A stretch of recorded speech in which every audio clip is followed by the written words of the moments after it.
మోషే గారి జీవితం ప్రారంభం నిర్గమకాండం 2వ అధ్యాయము ప్రారంభం నుంచి మనకు కనపడుతుంది.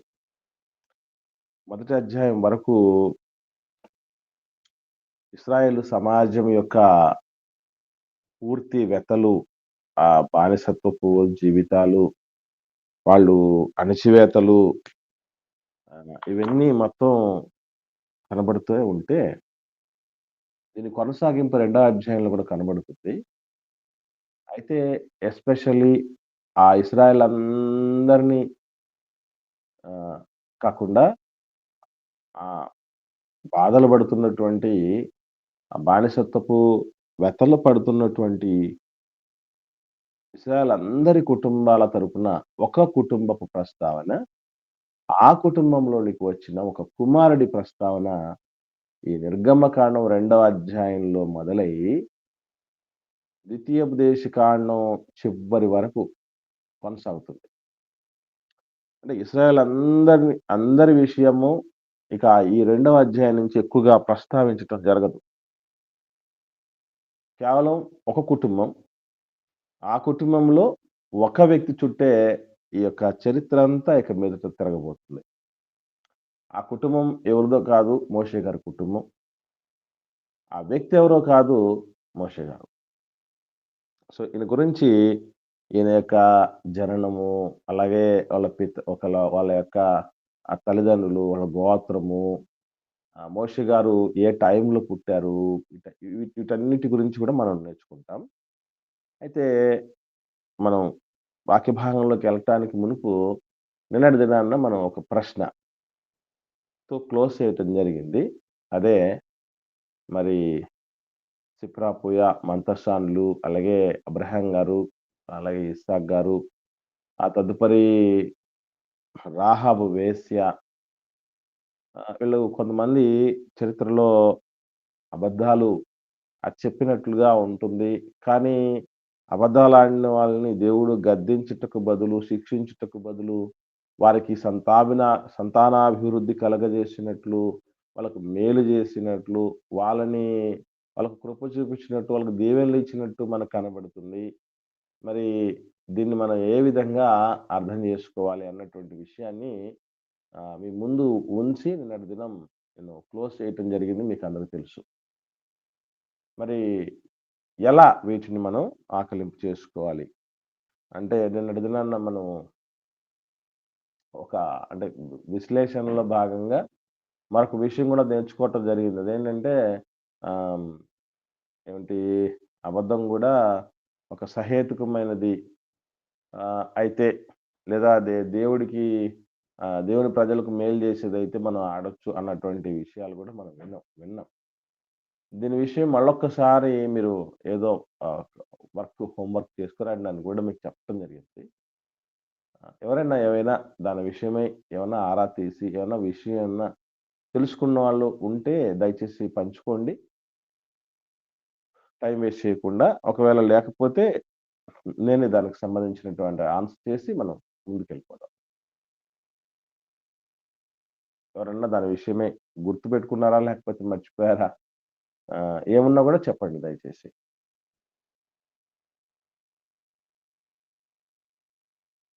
ఎవరు ఏం ఆలోచన చేయలేదండి.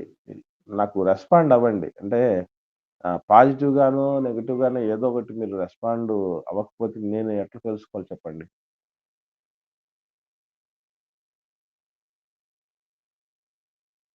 వందనాలన్నా. చెప్పండమ్మా. అంటే దేవుని బిడ్డలకు మేలు చేయాలనే సదుద్దేశంతో వాళ్ళు అబద్ధం చెప్పారు కాబట్టి దేవుడు కూడా వాళ్ళని క్షమించుంటాడని అనుకుంటున్నాంనా. ఓకే అమ్మా. కాబట్టి ఇప్పుడు మనం ఏదన్నా మంచి కోసం అబద్ధాలు చెప్పొచ్చు.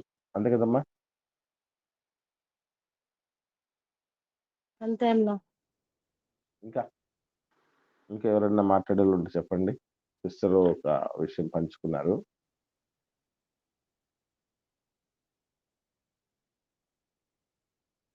లైన్‌లో ఇంకెవరు లేరండి? వారి నోట దేవుడే పలికించుంటాడు ఆ మాట అనుకుంటున్నాను. అంటే అబద్ధం కూడా దేవుడే పలికించుంటాడంటారమ్మా? అంటే అబద్ధం అంటే అదేనా మేలు. ఓకే అమ్మా, రైట్. ఇంకా ఎవరమ్మా మాట్లాడుతున్నారు? చెప్పండమ్మా. వందనాలన్నా. వందనాలమ్మా. చెప్పండమ్మా.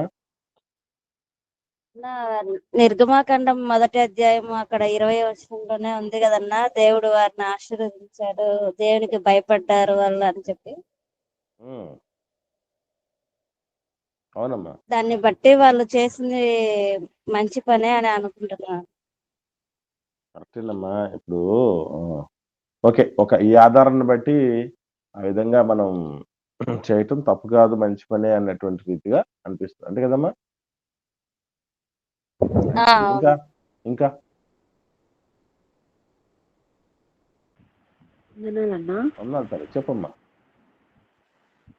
ఆ రాజు చెప్పిన దానికి రకంగా వాళ్ళు చేసింటే ఇంకా ఎక్కువ శిక్ష పొందుకునేవారు. ఆ శిక్షకు భయపడి వారు కొంచెమన్నా శిక్ష తగ్గుతుందేమో అన్న ఉద్దేశంతో ఈ విధంగా దేవునికి భయపడి సాయం చేసి ఉండొచ్చని నేను అనుకుంటున్నాను. Okay, right. ఇంకెవరన్నా మాట్లాడేవాళ్ళు ఉన్నారండి? ప్రాణాపాయ స్థితిలో అన్నారు తమ్ముడు, చెప్పు నాన్న. ప్రాణం మీదకి వచ్చినప్పుడు అవి అంటే ఇప్పుడు అబ్రహాం గారు చెప్పిన, ఇసాకు చెప్పిన కూడా, ఈ మోషే సందర్భం కూడా, ఈ 3 సందర్భాల్లో కూడా అవి ప్రాణాపాయ స్థితిలో అన్నారు. ఓకే, ప్రాణాపాయ స్థితిలో ఉన్నప్పుడు అవి తప్పు కూడా కాదని. ఓకే. ఇక్కడ చిన్న విషయం, ప్రాణాపాయ స్థితిలో మనం చెప్పొచ్చు అంటే అక్కడ అబ్రహాం గారు కావచ్చు, ఇస్సాక్ గారు కావచ్చు, నిజంగా అది ఆ సిచ్యువేషన్ సింక్ అవుతుంది తమ్ముడు.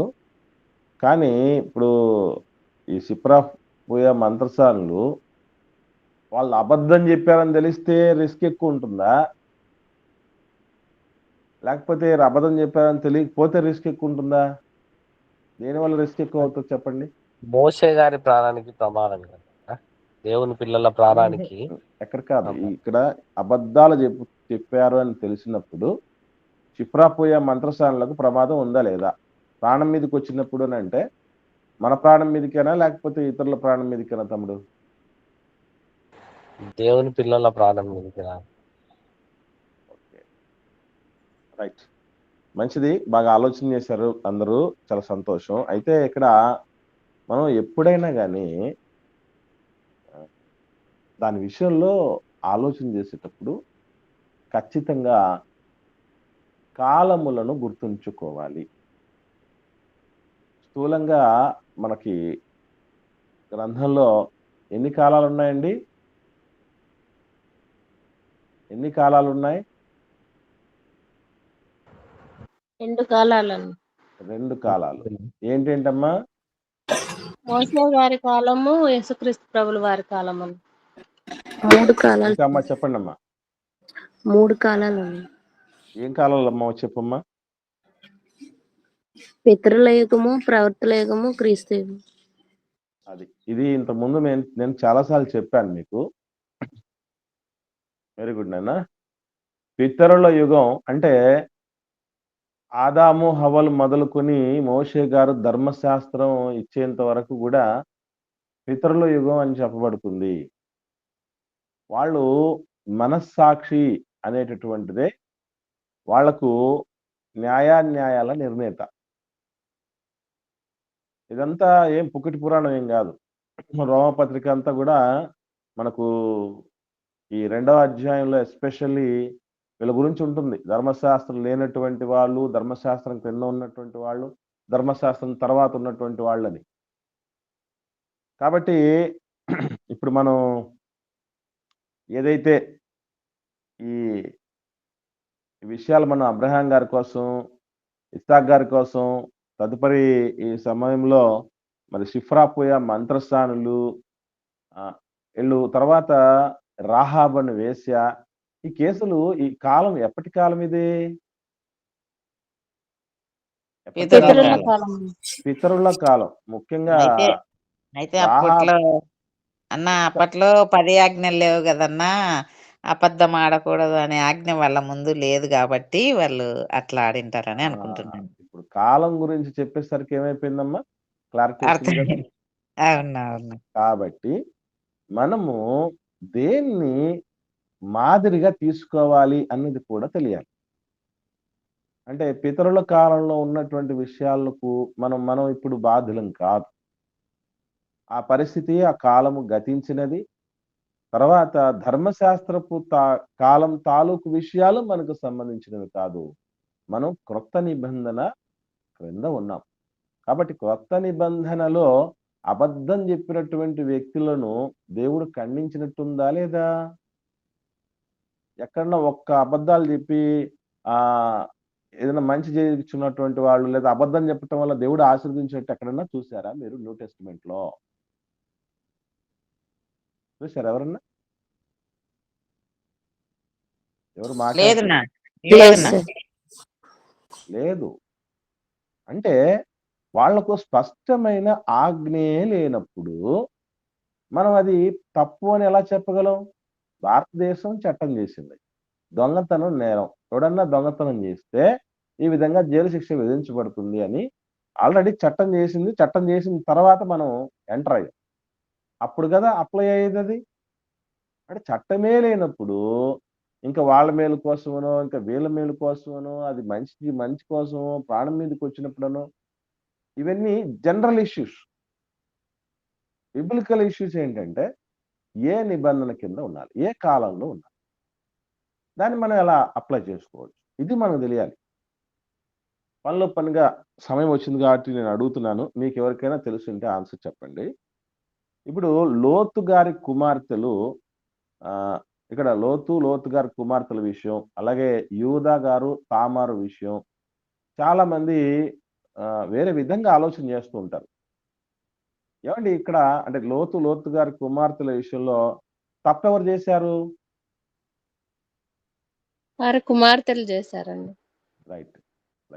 ఇంకా ఎవరన్నా ఉంటే మాట్లాడండి. లోతు గారి కుమార్తెలు తప్పు చేశారు అనే భావన అందరికీ అట్లా ఉందా, లేకపోతే వేరే ఆలోచనలు ఏమన్నా మీకు ఉన్నాయా? అందరికీ అదే భావన ఉంది కదండి. వాళ్ళు ఉన్న పరిస్థితి అలాంటి సార్, కాలాన్ని బట్టి ఆ ఊర్లో అలా ప్రవర్తించారు కాబట్టి వాళ్ళు కూడా అలా చేయాల్సి వచ్చింది. ఊర్లో ప్రవర్తించటం అది కాదు నాన్న. ఇంకా నేను చెప్తాను, దానికి సంబంధించి క్లారిటీగా చెప్తానమ్మా. ఇంకా అంటే అందరూ నాకు తెలిసి మోస్ట్లీ లోతు గారి కుమార్తెలు చాలా తప్పు చేశారు, తప్పు చేశారు అనే ఉద్దేశమే అందరిది. అందరిది అదే కదమ్మా. ఇప్పుడు మనం అందరం ఖచ్చితంగా లెంపలేసుకోవాలి. ఎందుకో చెప్తాను మీకు, నేనంటే అసలు వాళ్ళకు వావి వరసలు ఎప్పుడు మొదలయ్యాయి? ఈ వావి వరసలు లాంటివి అసలు మోషే గారు ఎవరిని పెళ్లి చేస్తున్నారండి? మోషే గారు అంటున్నాను నేను, అబ్రహాం గారు చెల్లెలు. అంటే తల్లులు వేరు, తండ్రి ఒక్కడే, చెల్లెల్ని చేసుకున్నాడు. మరి విశ్వాసులకు తండ్రి అండి ఆయన, మనకందరికి రోల్ మోడల్. వాళ్ళకి అసలు ఆ టైం ఏంటి అదే మనం తెలియాల్సింది. దట్ నెక్స్ట్ వన్ విషయం ఏంటంటే ఏదో యూదా గారు తప్పు చేశారు అని బోధలు వచ్చేసాయి. తామారు విషయంలో యూదా తప్పు చేశాడని, లేదంటే కోడలు తప్పు చేసిందని. అసలు ఆ నిబంధనలే మనకు సంబంధించినవి కాదు. అక్కడి కాలంలో ఇప్పుడు మీరు గమనించగలగండి, ఆలోచన చేయండి. వీళ్ళు కామంతో చచ్చిపోతున్నారు కాబట్టి ఇలా చేశారనుకుంటే చిన్న ఎగ్జాంపుల్ చెప్తాను, మీ ముందు పెడతాను, ఆలోచన చేయండి. వాళ్ళు ఆ రోజు తండ్రితో కలిసిన తర్వాత కుమార్తెలు ఇరువురు ఏ రోజైనా తర్వాత ఏ తప్పైనా చేసినట్టు మీరు ఎవరైనా చూసారా? చెప్పండి. ప్రశ్న అర్థమైందా మీకు? లేదన్నా. ఎక్కడే గాని అంటే ప్రశ్న అర్థం కాలేదంటారా, లేకపోతే వాళ్ళు తప్పు చేసినట్టు లేదంటారమ్మా? నాకు అర్థం కావట్లేదు. తప్పు చేసినట్టు లేదన్నా. తప్పు చేసినట్టు లేనే లేదు కదా. ఇప్పుడు నేను అడుగుతున్నాను, కేవలం వాళ్ళు దేనికోసం చేసిన పని అది? సంతానాభివృద్ధి కోసం సంతానం కోసం చేసిన పని. లోతు కుమార్తెలు తప్పు చేశారంటారా? నిజంగా వాళ్ళు తప్పు చేసేవాళ్ళంటే రోజు నాన్నకు మందు తాగిచ్చి రోజు నాన్న పక్కన పడుకోవచ్చు, అవునా కాదా? మీరు చెప్పండి. చేయకూడదు అట్లా, చెప్పండి. మాట్లాడండి. మీరు సైలెంట్ గా ఉంటున్నారంటే యాక్టివ్గా లేనట్టు అర్థం. అలా చేయొచ్చా చేయకూడదా? సరే, లోతు గారు కూడా ఎలాగో తప్పు జరిగిపోయింది కాబట్టి మనం పెళ్లి చేసేసుకుందాం అని చేసుకున్నాడా? అది లేదు. యూదా గారి విషయం ఆలోచన చేయండి, తామారు విషయం ఆలోచన చేయండి. ఏ రోజైనా మళ్ళీ తామారు దగ్గరికి పోయాడా యూదా గారు? పోనీ తామారు లేదండి. మళ్ళీ ఏమన్నా పెళ్లి చేసేసుకునిందా యూదా గారిని?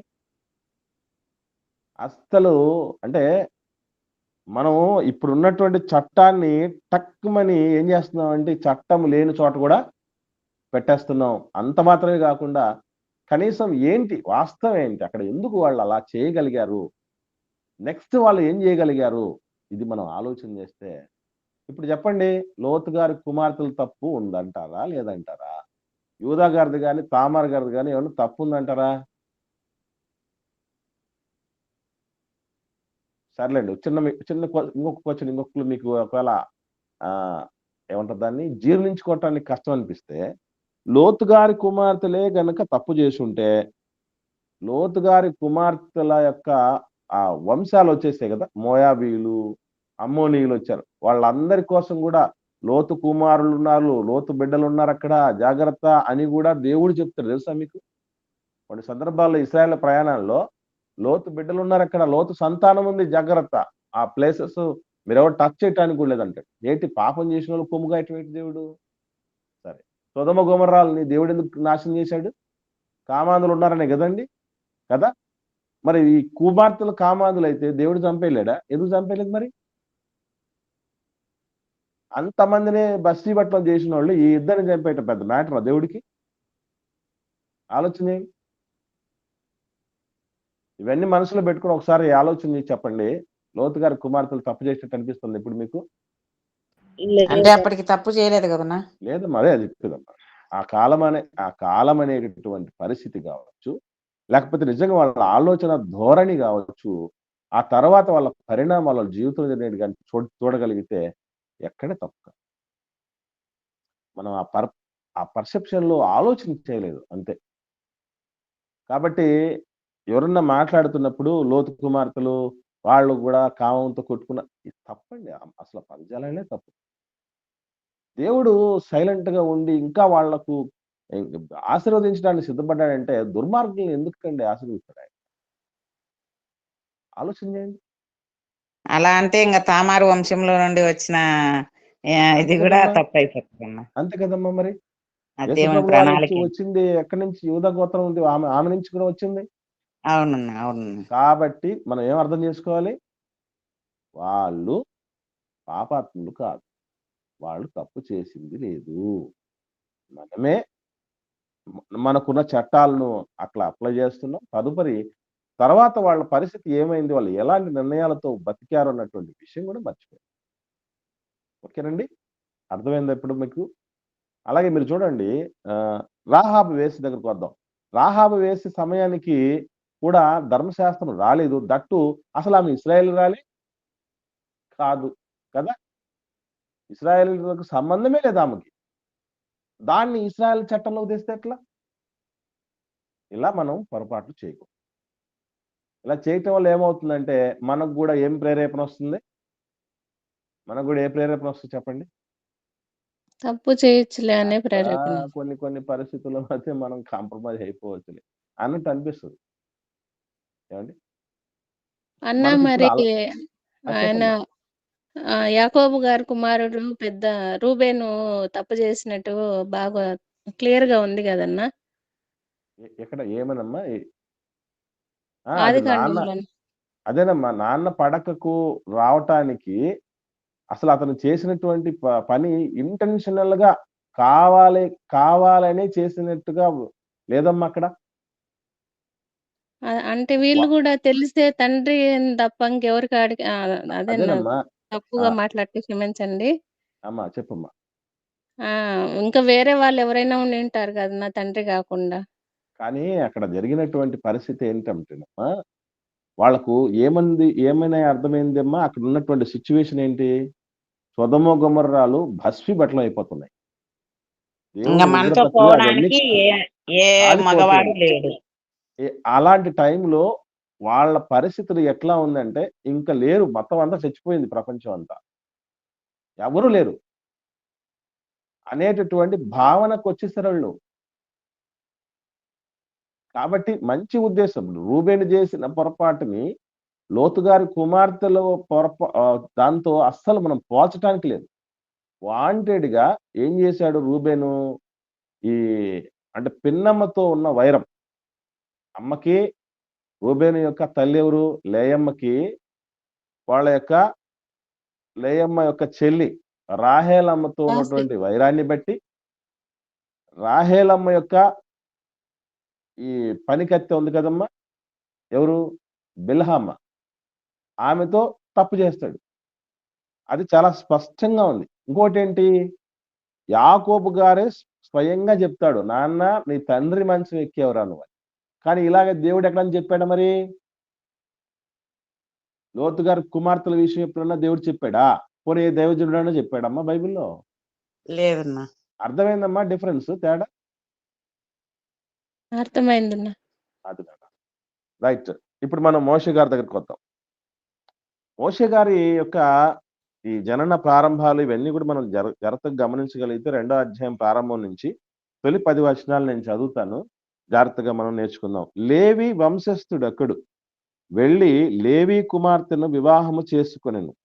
ఆ స్త్రీ గర్భవతి అయి కుమారుని కని వాడు సుందరుడై ఉండట చూచి 3 నెలలు వాడిని దాచెను. తర్వాత ఆమె వాడిని దాచలేక వాని కొరకు ఒక జమ్ము పెట్టె తీసుకుని దానికి జిగటమనును కీలును పూసి అందులో ఆ పిల్లవానిని పెట్టి ఏటి ఒడ్డున జమ్ములో దానిని ఉంచగా వానికి ఏమి సంభవించునో తెలుసుకొనుటకు వాని అక్క దూరముగా నిలిచి ఉండెను. ఫరో కుమార్తె స్నానము చేయుటకు ఏటికి వచ్చెను. ఆమె పనికత్తెలు ఏటి ఒడ్డున నడుచుచుండగా ఆమె నాచులోని ఆ పెట్టెను చూచి తన పనికత్తెనొకతను పంపి దాన్ని తెప్పించి తెరచి ఆ పిల్లవాడిని చూచున్నప్పుడు ఆ పిల్లవాడు ఏడ్చుచుండగా చూచి వాని యందు కనికరపడి వీడు హెబ్రీయుల పిల్లలలో ఒకడు అనెను. అప్పుడు వాని అక్క ఫరో కుమార్తెతో నీ కొరకు ఈ పిల్లవాడిని పెంచుటకు నేను వెళ్ళి హెబ్రీ స్త్రీలలో ఒక దాదిని పిలుచుకొని వస్తున్నా అనెను. అందుకు ఫరో కుమార్తె వెళ్ళుము అని చెప్పగా ఆ చిన్నది వెళ్ళి ఆ బిడ్డ తల్లిని పిలుచుకొని వచ్చెను. ఫరో కుమార్తె ఆమెతో ఈ బిడ్డను తీసుకొని పోయి నా కొరకు వానికి పాలిచ్చి పెంచుము, నేను నీకు జీతమిచ్చిదనని చెప్పగా ఆ స్త్రీ ఆ బిడ్డను తీసుకొని పోయి పాలిచ్చి పెంచెను. ఆ బిడ్డ పెద్దవాడైన తర్వాత ఆమె ఫరో కుమార్తె యొద్దకు అతను తీసుకుని వచ్చెను. అతడు ఆమెకు కుమారుడాయను. ఆమె నీటిలో నుండి ఇతన్ని తీసి తినని చెప్పి అతనికి మోషే అని పేరు పెట్టెను. ఇదండి ఈ మొదటి 10 వచనాలు. మనం చాలా సార్లు ఈ విషయాలన్నీ చదువు ఉంటాం కానీ మొదటి వచనంలో మనం గ్రహించాల్సినవి ఏమన్నా ఉన్నాయంటారా? మీరేమన్నా ఉన్నటువంటి విషయాలు ఏమన్నా ఉంటే పంచుకుంటారా ఎవరన్నా? ఈ ఈ లేవి ఇన్ఫర్మేషన్ వంశస్థుడు వెళ్ళి లేవి కుమార్తెను వివాహం చేసుకోవడం అన్న. అంటే దీంట్లో మనం ఏం తెలుసుకోవాలంటారమ్మా? ఇన్ఫర్మేషన్ ఏంటి అసలు? అంటే మనం బైబిల్ చదువుతున్నప్పుడు ఎట్లా ఆలోచన చేయటం మంచిగా ఉంటుందో ఒక చిన్న క్లూ ఆలోచన చేయండి. అంటే మోషే గారు ఎవరని ఏ గోత్రానికి సంబంధించిన వాడని చెప్తున్నాడు గ్రంథకర్త? లేవి గోత్రం. అది మోషే గారు లేవి గోత్రానికి సంబంధించిన వాడని ఇక్కడ ప్రారంభంలోనే చెప్పబడింది. ఇప్పటికీ చాలా మందికి మోషే గారు ఏ గోత్రంలో పుట్టాడంటే చెప్పలేరు. మరి మీకు ఇంతకుముందు ఎవరికైనా తెలుసా లేవి గోత్రంలోనే పుట్టినవాడు మోషే గారని?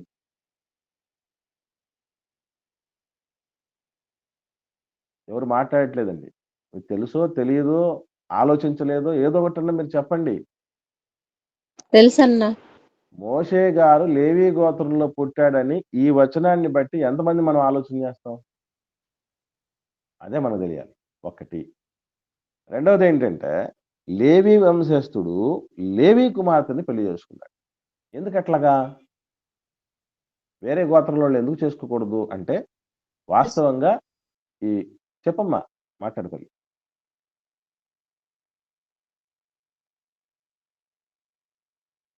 ప్రియా మాట్లాడుతున్నావు చెప్పు నాయనా.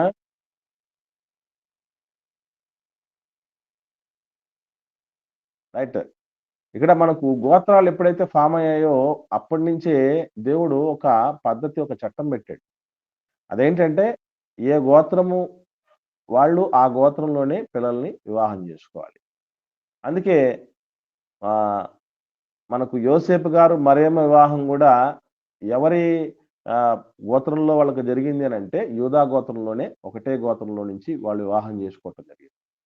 దీనిని దురదృష్టవశాత్తు కొంతమంది కులపిచ్చోళ్ళు ఏమని మాట్లాడుతున్నారు తెలుసా? బైబిల్‌లోనే దేవుడు ఏ గోత్రం వాళ్ళు ఆ గోత్రంలోనే పెళ్లి చేసుకోవాలని దేవుడు చట్టం పెట్టాడు. అప్పుడు గోత్రం, ఇప్పుడు కులం అంటున్నారు. విన్నారా లేదో మరి మీరు? బైబిల్‌లో కూడా ఉన్నాయి కులాలు. కాకపోతే గోత్రం అని చెప్పబడ్డాయి అని చెప్తున్నారు. అది రాంగ్. నిబంధనలో క్రొత్త నిబంధనలో ఎట్టి పరిస్థితుల్లో మనకు కులములు లేవు. వివాహాలలో కులములను చూడకండి. ఇప్పటికీ అక్కడ కింద ఉన్నారు అనంటే 100% కుల వ్యవస్థ ఆర్య వైదిక బ్రాహ్మణ మతములో వాళ్ళ యొక్క సాంప్రదాయంలో ఉండేది తప్ప దేవుని బిడ్డలకు కులముతో నిమిత్తం లేదు. ఎస్పెషల్లీ దాన్ని పులుముకునే పని ఎవరు చేయకండి. మీరు అలా చేశాము అంటే మనకు దేవుడి మాట, దేవుడి మనసు, దేవుడి చట్టం ఇంకా ఎక్కలేదండి. ఇప్పటికీ దానికోసం కొట్టుకు సస్తున్నారంటే మనం ఇంకా మారు మనసుకు తగిన ఫలం పొందలేదు. మనం ఇంకా మారు మనసే పొందలేదని అర్థం. ఓకే అండి. తర్వాత చిత్రం ఏంటంటే ఆ స్త్రీ గర్భవతి కుమారుని కని వాడు సుందరుడై ఉండట చూచి 3 నెలలు వాడిని దాచెను. ఇది వినగానే మనకి ఏమనిపిస్తుంది? దీన్ని చదవగానే ఇట్లనే చదివి ఆలోచన చేస్తే వీళ్ళిద్దరికి అంటే ఈ లేవీయుడు అయినటువంటి ఆయనకి, వాళ్ళ ఆవిడకి ఇద్దరికి పుట్టిన తొలి కుమారుడు అన్నట్టుగా ఉంటదా? అనిపిస్తదా? అనిపించి చెప్పండి ఈ మాటలు చదివినప్పుడు? అనిపిస్తుందన్న. కానీ కొంచెం ముందుకెళ్తే ఇదే అధ్యాయంలో ఎవరున్నారంట ఈయనకి? అక్కుందంటన్న. 4వ వచనంలోకి వచ్చేసరికి అక్కుంది అంటాడు. ఇది ఆల్రెడీ వీళ్ళదేమో వెంటనే వాళ్ళకి అప్పుడుగా ఫ్రెష్‌గా మ్యారేజ్ అయినట్టు, తర్వాత వాళ్ళకి వెంటనే పిల్లలు కలిగినట్టు, ఆ కలిగినటువంటి కొడుకే మోషే గారన్నట్టు ఉంది. చిత్రం ఏంటంటే పేరు ప్రస్తావించలేదు సుమా. పేరు చెప్పలేదు చూసారా? పేరెప్పుడు పెట్టడం జరిగింది? పెద్దవాడైన తర్వాత ఫరో కుమార్తె పెట్టిందన్న. పెద్దవాడైన తర్వాత. అదే గదా మనకు తెలిసింది. పెద్దవాడంటే ఒక స్పష్టత ఏంటమ్మా? ఏ వయసు అనుకుంటున్నారు? ఏ స్టేజ్ అనుకుంటున్నారు? అది గూడా మనం క్యాచ్ చేయలే వాస్తవంగా. ఏమన్నా ఉందమ్మా తెలుసా? పెద్దవాడంటే ఎంత ఒక 20 ఏళ్ళకా? లేకపోతే 30 ఏళ్ళకా? 40 ఏళ్ళకా? ఏ స్టేజు? యవ్వన ప్రాయంలో తర్వాత అది. అది. అక్కడ బిడ్డను తీసుకెళ్ళి పాలిచ్చి పెంచు. నేను నీకు జీతం ఇస్తాను అన్నప్పుడు అంటే మోషే గారి తల్లి దగ్గర ఎంత వరకు ఉన్నాడు మోషే గారు? ఏ వయసు ఎంత వరకు ఉన్నాడండి? పాలు విడిచేంత వరకు మాత్రమే ఉన్నాడు. దాన్నే పెద్దవాడైనప్పుడు అనే మాట ఉందండి అంతే. స్టేజ్ మారింది. అంతే తప్ప యవ్వనుడయ్యాడని కాదక్కడ. పెళ్ళిడొచ్చేసిందని కాదండి. మీకు అర్థమవుతుందా? సో ఇక్కడ ఈ వెంటనే ఇది మాత్రం ఎందుకు ప్రస్తావించడం జరిగింది? ఒక మాట చెప్పాను మీకు. మనకి ఇజ్రాయిల్ అందరి గురించి మొదటి అధ్యాయంలోకి వచ్చి 2వ అధ్యాయం ప్రారంభం నుంచి ఒక్క కుటుంబం గురించే పరిమితం చేయటం జరిగింది చరిత్రను దేవుడు. ఆ కుటుంబంతోనే టోటల్ అల్లుకుంటూ పోయాడు. అటు ఆ కుటుంబంలో కూడా ఎవరిని ఫోకస్ చేస్తున్నాడు దేవుడు? మోషే గారిని మాత్రమే ఫోకస్ మోషే గారి కుటుంబంని మాత్రం. ఆ కుటుంబంలో మళ్ళీ మోషే గారిని ఎక్కువ ఫోకస్ చేస్తాడు. కాబట్టి మోషే గారి ప్రస్తావన ఉన్నది. అయితే ఇంకొక విషయం, మోషే గారి కంటే ముందు మగపిల్లోడు కూడా ఉన్నాడు. ఉన్నాడా లేదా? ఎవరైనా? ఎవరండి? అహరోను గారు. మరి అహరోను గారి ప్రస్తావన లేదేంటి? మీకు ఇక్కడ డౌట్ ఒకటి రావాలి. అదేంటంటే ఈయన విషయంలో మోషే గారు విషయంలో దాచలేక వాళ్ళు ఇబ్బంది పడ్డారు. ఎందుకంటే ఈ విధంగా నైల్ నదిలో పడేస్తారు అన్నటువంటి పరిస్థితులు, ఆజ్ఞలు ఇవన్నీ ఉన్నాయని మనం చూసాం కదండీ. అయితే ఇక్కడ ఒక డౌట్ ఏం రావాలంటే, జాగ్రత్తగా డౌట్ మనకు ఖచ్చితంగా రావాల్సింది ఏంటంటే, మరి అహరోను గారికి ఈ థ్రెట్ లేదా? ఈ ప్రమాదం లేదా?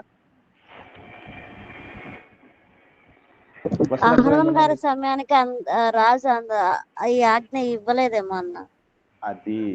అదే జరిగి ఉండాలమ్మా. వెరీ గుడ్, బాగా ఆలోచన చేశారు. 100% అహరోను గారి పుట్టే సమయంలో ఇట్టి ఆజ్ఞ రాజు నుంచి వచ్చినది కాదు.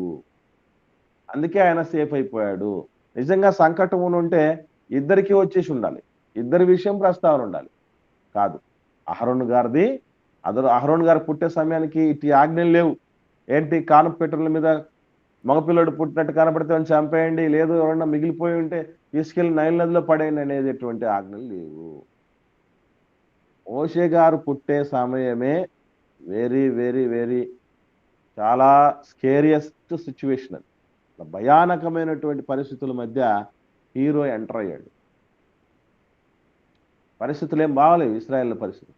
ఒకవైపు ఇశ్రాయేలులు భయంకరమైన వెట్టి పనుల్లో ఉంటున్నారు, మరోవైపు ఫరో రాజు యొక్క తీక్షణమైనటువంటి ఆ ఆజ్ఞలు, నిషేధాజ్ఞలు, మరి ముఖ్యంగా మగబిడ్డలు పుట్టినప్పుడు విషయంలో అతను తీసుకున్న నిర్ణయాలు, ఎన్నింటి మధ్య మోషే గారిని దేవుడు ఎంటర్ చేశాడు. సినిమాలు ఇవన్నీ కూడా థ్రిల్లింగ్ ఫిల్మ్స్ ఇవన్నీ ఎక్కడ పోవాలండి? వాస్తవంగా ఇది సత్యం. సత్యమును దేవుడు నిజంగా ఎంత చక్కగా తీసుకొని వచ్చాడంటే మహనీయుడండి. ఆయన ఆలోచనలు శోధింపనెంతో అసహ్యములు గంభీరములు అని చెప్పబడింది. చిత్రం చూడండి, బతికున్నటువంటి హెబ్రీల మగబిడ్డలని నైల్ నదిలో పడిందంటే, అదే నైల్ నదిలో నుంచి రక్షించుకున్నాడు తన కుమారుడిని.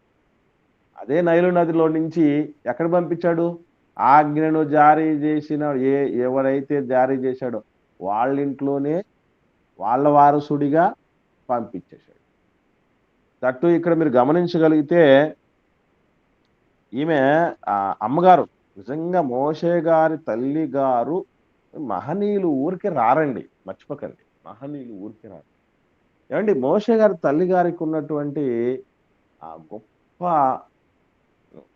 అసలు జ్ఞానం అనొచ్చు, వివేకం అనొచ్చు, లేకపోతే బిడ్డ మీద ప్రేమ కావచ్చు, ఇంకోటి ఏంటంటే ఆమెకున్నటువంటి పరిస్థితుల్లో మీద ఆమెకున్నటువంటి దృష్టి లేదా కమాండ్ అంటారు చూసారా, ఇదంతా అమ్మగారిలో కనపడుతుంది. మోషే గారి తల్లి పేరు ఏం పేరండి? మోషే గారి తల్లి పేరు ఏం పేరు తెలుసా మీకు? పేరు తెలుసా? అమ్రాము, యోకెబెదులు మోషే గారి తల్లిదండ్రులు. ఒకసారి మనం చూసేద్దాం, ఆ డీటెయిల్స్ చూద్దామండి. 6వ అధ్యాయం చూద్దాం. నిర్గమకాండం 6వ అధ్యాయము 20వ వచనం చూడండి. 20వ వచనం.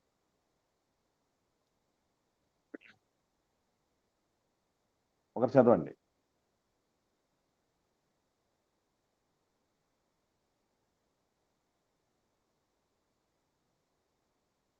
నిర్గమకాండము 6వ అధ్యాయం 20వ వచనం మీకు ఎవరికి వినబడలేదండి?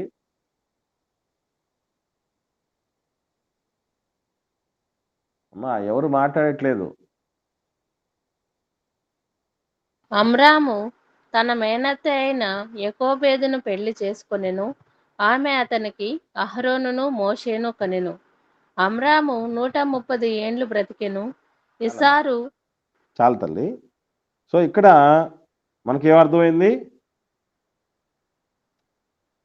అమ్రాము, యోకెబెదు వీరిరువురికి వివాహమైంది. ఇంకొకటి ఏంటంటే ఆ కాలం చూడండి, ఆ కాలము వేరే కాలం గనక, మనకు సంబంధించిన కాలము పితరుల కాలంలోనే ఉన్నారు గనక అక్కడ ఏం జరిగింది? మేనత్తనే పెళ్లి చేసుకోవటం జరిగింది. కాబట్టి అక్కడ వాటిని మనం అసలు రోల్ మోడల్ కానీ లేదా తప్పుగా కానీ తీసుకోవడానికి లేదు. కాబట్టి ఇక్కడ అమ్రాము, యోకెబెదులు తల్లిదండ్రులు ప్లస్ అహరోను, మోషే గారు వీరిరువురు కూడా వాళ్లకు కుమారులుగా ఉన్నారు. ఇక ఇక్కడ అక్క ఉందని చెప్పారే, అక్క ఎవరు అనుకుంటున్నారు? మిరియాం గారు. మిరియాం గారు. వెరీ గుడ్ అమ్మా. కాకపోతే అక్కడ పేరు లేదు కానీ తర్వాత పరిస్థితుల మధ్య మనకు కనబడుతుంది. సో మనం తెలుసుకోవాల్సిన మరొక ముఖ్యమైన విషయం ఏంటంటే, కరెక్ట్గా అమ్మ యోకెబెదు తల్లి ఉంది చూసారండి, ఒక తల్లి అన్ని ప్రతికూలతల మధ్య ఇంత షార్ప్గా ఆలోచన చేయటం అంటే హ్యాట్స్ ఆఫ్ అండి ఆ తల్లికి. అట్లాంటి తల్లుల్ని ప్రతి కుటుంబంలో ఉండాలండి, ప్రతి కుటుంబంలో ఉండాలి. ఎట్లాగంటే నైల్ నది ఎంత పెద్దదండి? ఎంతో పెద్దదైనటువంటి నైల్, ప్రపంచ చరిత్రలో పొడవైన నది నైలు నది. తెలుసా మీకు? ప్రపంచంలోనే పొడవైన నది నైలు నది. ఎవరికైనా ఈ విషయం తెలుసా తెలియదండి?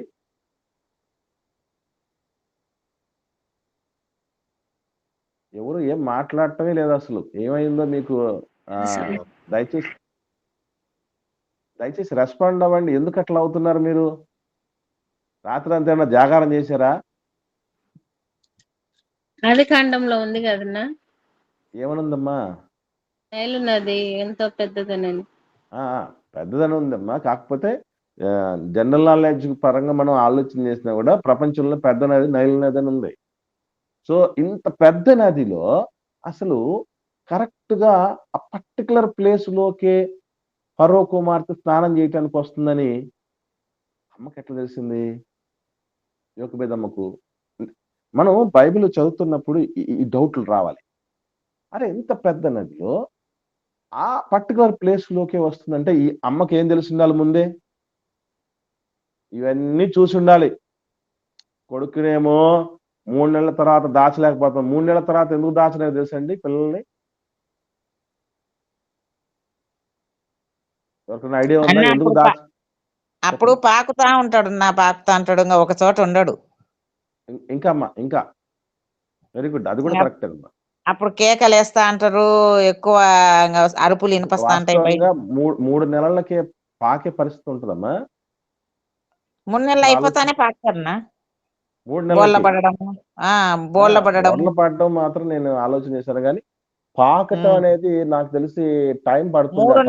3 నెలలకు పాకరన్నా, బోళ్ళ పడతారు. 3 నెలల తర్వాత పాకడానికి ప్రయత్నం చేస్తా ఉంటారు. అదొకటమ్మా. మెయిన్ పర్పస్ ఏంటంటే, మెయిన్ ముఖ్యమైన సమస్య ఏంటంటే ఇక్కడ వాళ్ళు కేకలేయటం, ఈ అరుపులు కేకలు. ఒక ఇంట్లో నుంచి, హెబ్రీల ఇంట్లో నుంచి అరుపులు కేకలు వచ్చేస్తున్నాయి అనుకోండి, ఫస్ట్ ఆఫ్ ఆల్ ఐగుప్తీయులందరికి ఇచ్చేసాడు కదా రైట్స్. ఐగుప్తీయులందరికి హక్కు ఇచ్చేసాడు. ఏం చేయమంటున్నాడు? ఒక్కడి ఇంట్లో హెబ్రీలు మగబిడ్డ పుట్టాడని తెలిసిందంటే వాడిని తీసుకెళ్లి నైల్ నదిలో పడేయండి. ఇంకా ఈ కేకలు చూసిన వెంటనే వీళ్ళకి ఏముంటది, ఏం స్ట్రైక్ అవుతుంటది ఐగుప్తీయులకి? ఎవరి కేకలు ఇవి? మగపిల్లోడే ఆడపిల్లోడువా? వచ్చి ఖచ్చితంగా చెక్ చేస్తారు. ఈ చెక్ చేసినప్పుడు ప్రాబ్లం అవుతుంది కాబట్టి ఏం చేద్దాం? అసలు ఆ రోజు నిజంగానండి నోవహు గారి కుటుంబం కోసం వాళ్ళు కట్టారు చూసారా, ఇట్లనే కీలు పూసారు, కీలు పూసి ఓడను కట్టి చేసుకున్నారు చూసారా. ఏమండి అమ్మ చేసిన ఆ జమ్ము పెట్టె యావత్తు ఇస్రాయేలు సమాజానికి రక్షణ కార్యంగా మారింది. అటు ఇంకొకటి మనం ఆలోచన చేస్తేనండి, ఆ తల్లికి ఎంత అద్భుతమైనటువంటి తెలివితేటలు ఉన్నాయంటే, ఊరికి జంప్ పెట్టి చేసి ఒక చోట పడేసింది కాదు, కరెక్ట్ గా ఏం చేసిందండి? ఒడ్డున పెట్టిందట. ఏమని రాయబడిందండి అక్కడ? చూడండి 3వ వచనంలో. ఈడ నాకు ఒక డౌట్ ఉన్నా.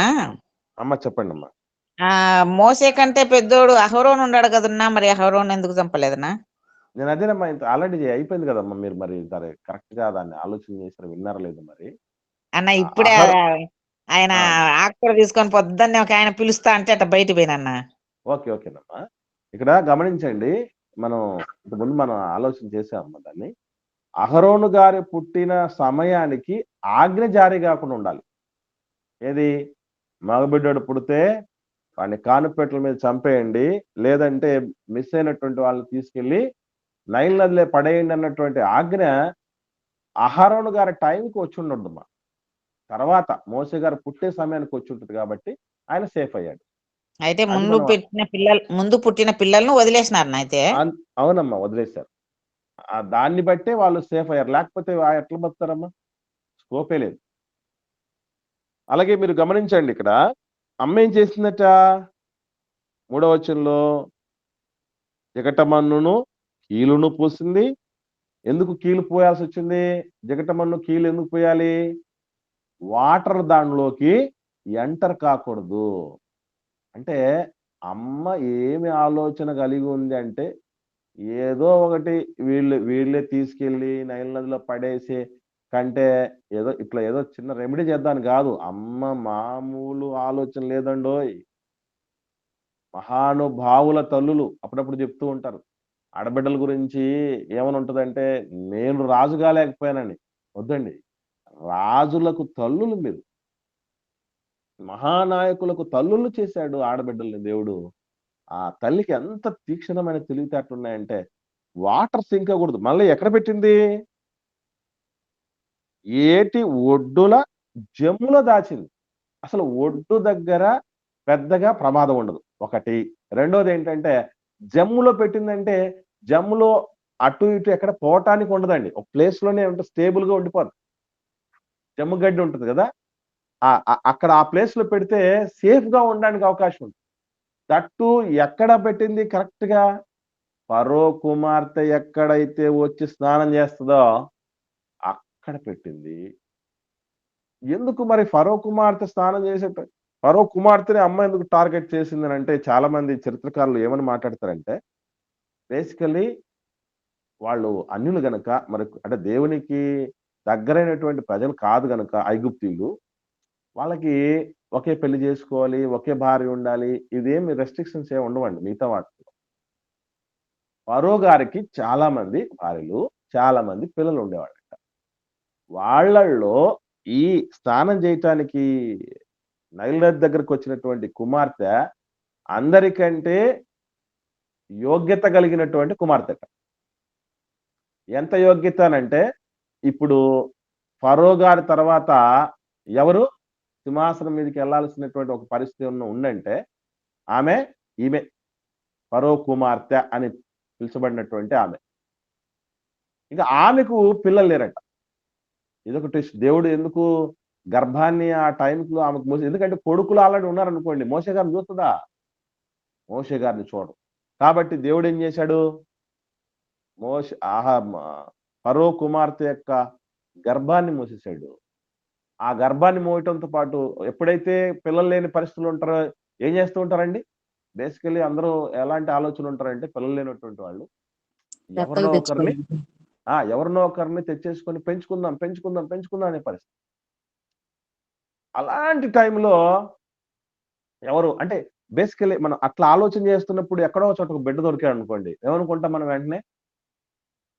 నా పరిస్థితిని, నా ఇబ్బందిని, నా బాధను దేవుడు చూశాడు.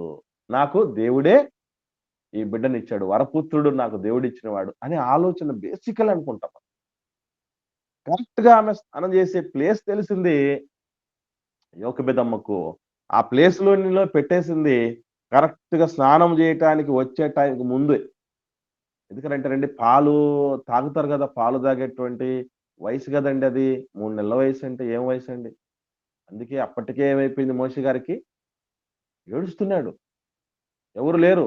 ఎందుకంటే అప్పుడు అంతకుముందు ఇట్లా పెట్టెలో ఉండేటువంటి పరిస్థితులు లేవు కదా ఆయనకి.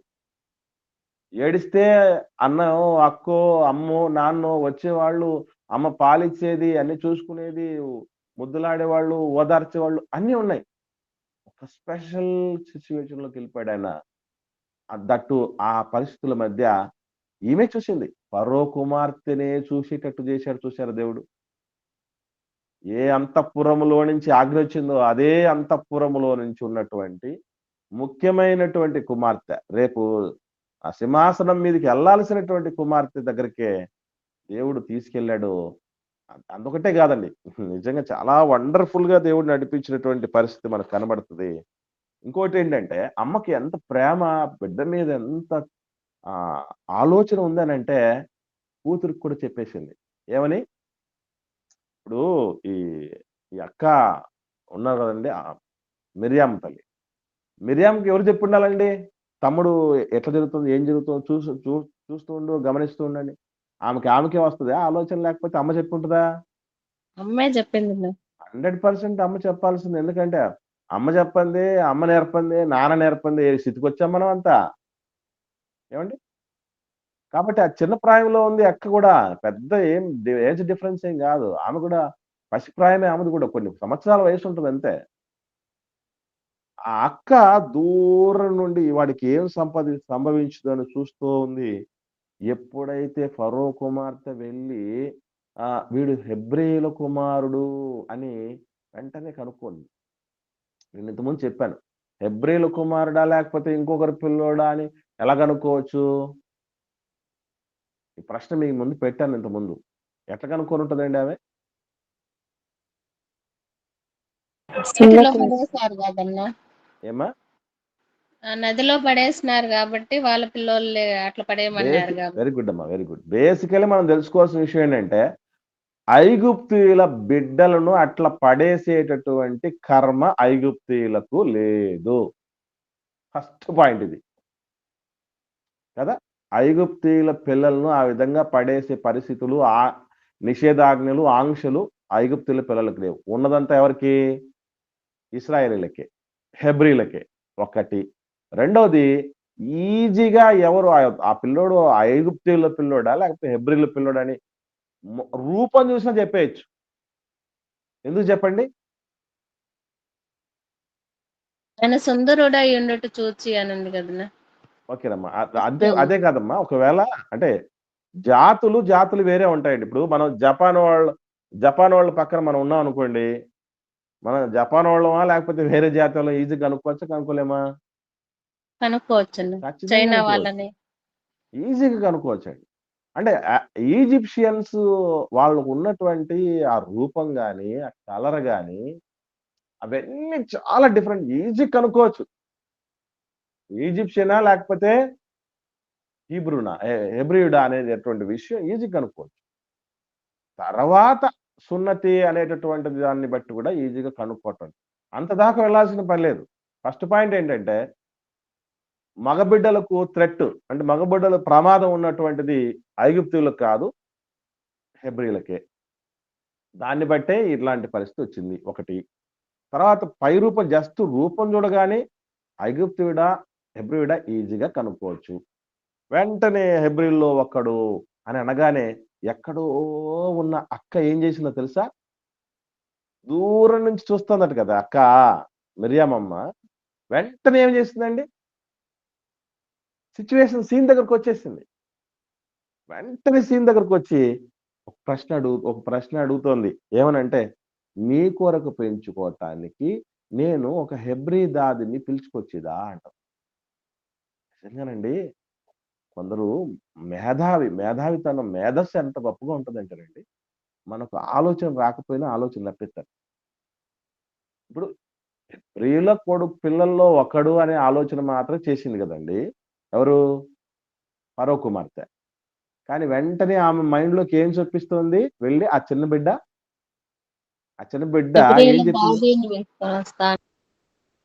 దాది కంటే ముందు నీ కోసం పెంచటానికి. నా కోసం నేను పెంచుకోవాలబ్బా! ఎట్లా పెంచాలి అని ఆలోచన చేస్తుంది. ఆమెమన్నా కొడుకైతే దొరికాడు, పిల్లోడైతే దొరికాడు గానీ వీడిని ఎట్లా చేయాలి ఏమన్నా ఆలోచన చేసినట్టుందా? జస్ట్ హెబ్రీయుల కుమారుడు అని మాత్రమే ఉంది గానీ, ఈమె వచ్చి మిరియామమ్మే వచ్చి ఏం చెప్తుంది? నీకు పెంచటానికి. దానికి సంబంధించిన ప్రాబ్లమ్ ఏమన్నా ఉంటదేమో. దానికి కూడా నేను పరిష్కారం చెప్తాను. హెబ్రీ దాదిని తీసుకొనొస్తాను అని అనగానే, వెళ్ళిపో అని చెప్పేసింది. కరెక్ట్‌గా రైట్ టైమ్‌లో వెతకపోయిన ఏదో లోకంలో సామెత ఉంది. వెతకపోయిన తీగ కాళ్ళకు తగిలిందని. అలాగా ఈమె ఆలోచన మొదలు కాక మునిపే వెంటనే వచ్చి దాన్ని టక్‌మని మైండ్‌లోకి పెట్టేసింది. నిజంగా ప్రతి ఇంట్లో ఇట్లాంటి అక్క ఉండాలండి. అసలు ఆ చిన్న ప్రాయంలోనే అంత షార్ప్‌గా పెంచిందేంటి అమ్మ? ఇక్కడ ఈ అక్క కంటే క్రెడిట్ గోస్ టు అమ్మనాన్నలే. ఆ తల్లిదండ్రులు నిజంగా నిమిత్తాలకు పెంచారండి. ఇంత చిన్న ప్రాయంలోనేనండి అంత మనసేంటండి అసలు. ఆ పసిప్రాయం ఏంటి, ఆ ఆలోచనలు ఏంటి, ఆ మాటలు ఏంటి అసలు? మన బిడ్డలు కూడా ఉన్నారు కదా, ఎట్లుంటారండి అసలు? నిజంగా కడుపు నిండిపోద్ది. ఎంత అద్భుతంగా పెంచారు. కత్తి గొంతు మీద కత్తి ఉన్నటువంటి పరిస్థితుల మధ్య ఆ బిడ్డల్ని ఎంత అద్భుతంగా పెంచారండి. Hats off. మహనీయుల తల్లిదండ్రులు ఊరికే అవ్వరు. మహనీయుల తల్లిదండ్రులు ఊరికే అవ్వరు. మోషే గారి తల్లిదండ్రులు, అహరోను గారి తల్లిదండ్రులు, మిర్యాము గారి తల్లులు అంటే ఊరికేయరేంటి? అన్ని విషయాల్లో వాళ్ళు గొప్పవాళ్ళే. చిత్రం చెప్పమంటారా?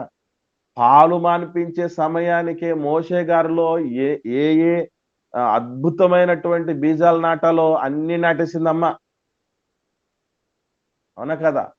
పాలు మానిపించేసిన తర్వాత వెళ్ళిపోయారు అంతఃపురానికి. ఇంకా అంతఃపురానికి వెళ్ళిపోయాడు. అంతఃపురానికి పోయే లోపే, అరే కన్నా నువ్వెవరివో, ఎవరి కోసం పుట్టావో, ఈ పరిస్థితులు ఏంటో అన్నీ నీకు తెలియాలి. నువ్వెవరు, నువ్వు అసలు నీ నీ జన్మ కోసం దేవుడు ఎంతగా నడిపింపు తీసుకుని వచ్చాడో ఇదంతా కూడా ఆయనకు తెలపనిది ఇంకెవరు చెప్పి ఉంటారండి అసలు? ఆయన 40 ఏళ్ల వయసు వచ్చినప్పుడు తన స్వకీయులను చూడాలని కొన్ని ఆలోచనలకు వచ్చాడట. తన సొంత ప్రజలు హింసించబడటం, బాధించబడటం చూసి వాళ్ళ పక్షాన ఐగుప్తుని కొట్టి చంపేంత ప్రేమను పెంచింది సొంత వాళ్ళ మీద పాలు మానిపించే లోపే. మనం ఇప్పటికీ గాడిద లెక్క పిల్లలు వచ్చేసి ఉంటారు. అంత అంత అంత ఏజ్ పెద్దోళ్ళు అవుతుంటారు. అయినా కూడా మనం ఏమని వెనకేసుకుని వస్తామండి వాళ్ళని? చిన్నపిల్లలండి నేర్చుకుంటారులేండి. ఎప్పటికండి? అసలు నేర్చుకోవలసిన స్టేజే అది, నేర్పాల్సిన టైమే అదని దేవుడు చెప్తూ ఉంటే ఇంకా చిన్నపిల్లోడు అంటే చూడండి. ఆ చిన్నపిల్లోడు పాలు మానిపించే లోపు దేవుని ప్రజల మీద ఎంతటి భక్తిభావం రేకెత్తించిందంటే, వాళ్ళ కోసం నువ్వు పుట్టావురా, అసలు నిన్ను ఇంత గొప్పగా కాపాడుకొని ఏ రాజు కోట నుంచి ఆగ్రహించిందో అదే కుమారుడిగా పెంచడానికి. చిత్రం ఏంటంటే, ప్రపంచ చరిత్రలో అమ్మ పాలిచ్చి పెంచినందుకు అమ్మే జీతం తీసుకున్న చరిత్ర ఒక్క మోషే గారి తల్లికి చెల్లింది. మనం కూడా మన పిల్లలకు మన తల్లులు పాలిచ్చారు కదా, తర్వాత మన మగవాళ్లకు సంబంధించి వాళ్ళ భార్యలు పాలిచ్చి ఉంటారు కదా, జీతం ఇచ్చారు ఎవరన్నా? నా బిడ్డకు పాలిచ్చావు, నువ్వుగానే మా జీతం తీసుకో అని భర్త దగ్గర జీతం కానీ, లేకపోతే ఇంకెవరి దగ్గర అయినా జీతం కానీ తీసుకున్నారండి ఎవరన్నా? ఏమ్మా తల్లులు ఉన్నారు అట్టోళ్ళు ఎవరన్నా? తీసుకోలేదు. చిత్రం ఏంటంటే, ఎక్కడ నుంచి అయితే చంపేయాలని ఆజ్ఞలు వచ్చాయో, నువ్వు పెంచు తల్లి, నువ్వు పెంచు, పెద్ద చేయి, నీకు జీతం కూడా ఇస్తానని జీతం కూడా ఇప్పించాడండి వాళ్ళ చేత. చంపే వాళ్ళ చేత జీతం కూడా ఇప్పించి పెంచేటటువంటి స్థితికి తీసుకెళ్ళాడు దేవుడు. దేవుడు నడిపిస్తే అట్లా ఉంటుందండి జీవితం. దేవుడు కాపుదలతో నడిపించగలిగితే జీవితాలు అంత బాగుంటాయి, అంత అద్భుతంగా. అస్సలు మన ఊహకు కూడా అందవు. అలా వాళ్ళు పెంచటం అనేది జరిగింది. చిత్రం ఏంటంటే, ఇక్కడ మీకు ట్విస్ట్ ఏంటంటే, ఇక్కడ మోషే అనే పేరు పెట్టింది ఎవరండి మోషే గారికి? ఫరో కుమార్తె అన్న. రైట్. ఫరో కుమార్తె పేరు పెట్టిందంటే హెబ్రీయుల పేరు పెట్టుంటుందా, లేకపోతే ఐగుప్తీయుల పేరు పెట్టుంటుందా? మళ్ళీ ప్రశ్న అర్థమైందా లేదండి? ఐగుప్తుల పేరు అన్న. వాళ్ళకి సంబంధించిన మోషే అనేటటువంటి పేరు ఎవరిదై ఉంటదంటే, అసలు వాళ్ళు కాంప్రమైజే కారు. హెబ్రీయులు అంటే భయంకరమైన అసహ్యం వాళ్ళకి. వాళ్ళు భయంకరమైన వెట్టి పనులతో ఉన్నోళ్ళని చంపేయాలన్నటువంటి ఆలోచనలు ఉంటే హెబ్రీయుల పేర్లు పెడతారు వాళ్ళు. నో. అసలు కొందరు చరిత్రకారులు అంటూ ఉంటారు, రామసేస్. అక్కడ ఏం కనబడుతుందో తెలుసా? మోసెస్ అనేది అనే మాట అన్నట్టు కనబడుతున్నట్టు చూడండి. రామసేస్, ఫరో రామసేస్ అంటే మోసెస్ అన్నటువంటి రీతిగా అనిపించేటి ఉన్నాయా లేవా? నెక్స్ట్ తత్మోస్ అనేటటువంటి ఈ పేర్లన్నీ ఐగుప్తుల పేర్లటండి. ఏంటి? రామసేస్, తత్మోస్ ఈ పదాలన్నిట్లో ఎవరి పేరు కనపడుతున్నట్టుంది? మోసే గారు. మోసే అన్నట్టు కనిపిస్తుంది. చూసారా? పేరు ఐగుప్తీయులదే కావచ్చు, కానీ తీరు దేవుని పిల్లలది. అది ముఖ్యం. మనం కూడా మన పిల్లల పరిస్థితులు ఎట్లుంటాయంటే అంత డిఫరెన్స్. మన పేర్లు గాని, మన పిల్లల పేర్లు గాని. పేర్లేమో భక్తుల పేర్లు ఉంటాయి, తీరు మాత్రం భక్తిహీనుల తీర్లు ఉంటాయి కదా.